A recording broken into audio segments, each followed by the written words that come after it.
Welcome back to the channel. And man, I was thinking about some shit because my girl just got a tattoo did, and the tattoo artist told her his life, where he came from, what made him take tattooing more seriously. And it made me think about, my little nigga Scooby, R.I.P. Scooby. It made me think about my little nigga. And we did a lot of shit out here in these streets. We did a lot of shit out here. But that night I lost my little nigga, I started taking cars more and more seriously. Like, I had the talent for it. I just started taking it more seriously. When I lost my little nigga, and my girl had signed me up for school and shit, for the tour and shit. I was like, yeah, let me jump on this shit. Cause I know that's my talent, and I'm gonna take this shit more seriously. Why is you riding your brakes in the fast lane? You driving slow as hell. But it's like it made me take it more seriously, cause like I say, I lost my little nigga, one of the niggas I was close to. I was the closest to, and it's like, man, that shit hurt, so I took that shit much more seriously. And I cut a lot of my street ties after that. After that shit with my little nigga was solved months later, a few months later after everything was solved, I went on ahead and cut my street ties. And it was like, man, life had felt so much better when I cut those street ties, cause it's like, it's like I ain't had that extra weight on.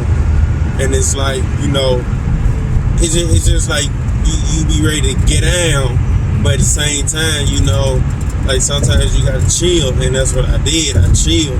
I cut my street ties and I chilled. I took this car shit much more serious. What's wrong, Manny?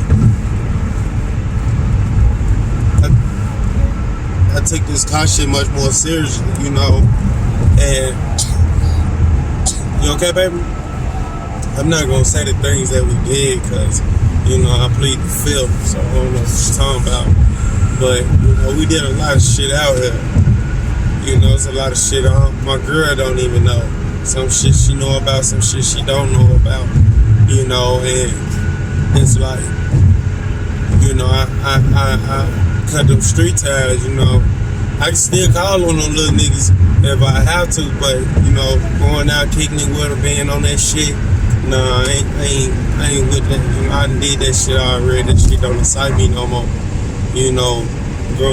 Watching my daughter grow up and seeing my grandkids grow, or future grandkids grow. Having me a son and watching them grow, or having me another child in general and watching my kids grow. That's what excites me now. That street shit ain't about shit. Would I go back in time and change it? Nah, I wouldn't. I lived it, I done it. I ain't gonna change it. I did it. I done that shit. I wouldn't change it.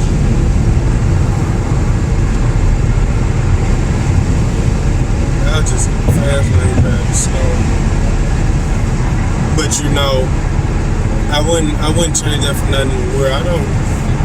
Some of the things I regret, cause it had something to do with my girl, like some of the things I did, between me and her. I regret that shit, cause that was a big learning lesson. And, but, like the things in the street, I don't regret it. I learned from it. But it ain't worth it. Cause still to this day, once that shit go on in the hood, I get detectives stopping me and asking me about it. Like, I don't know shit about it. Like, bro, I moved out this hood, 2 years ago now. I'm in another hood. Keep it to myself. I get the police called on me about every 6 weeks. Matter of fact, I'm overdue for 6 weeks. So, surprised I didn't get called the other day. I was charging my order. But, you know, it was like, you know, I still get stopped from time to time. They ask me about some shit. Like, bro, I don't need no shit about it. Like, I don't even know nothing about it. I wasn't even here. I wasn't even in the hood. I was at school. This where I was at. You know, this shit ain't about shit. And street credit ain't about shit. The street ties ain't about shit. You okay, baby? You know. But anyways, I'm gonna end this video here. So I'll catch y'all in the next video. As always, stop the snitching. Stay dangerous. Like, comment, subscribe. Catch y'all in the next. Peace out.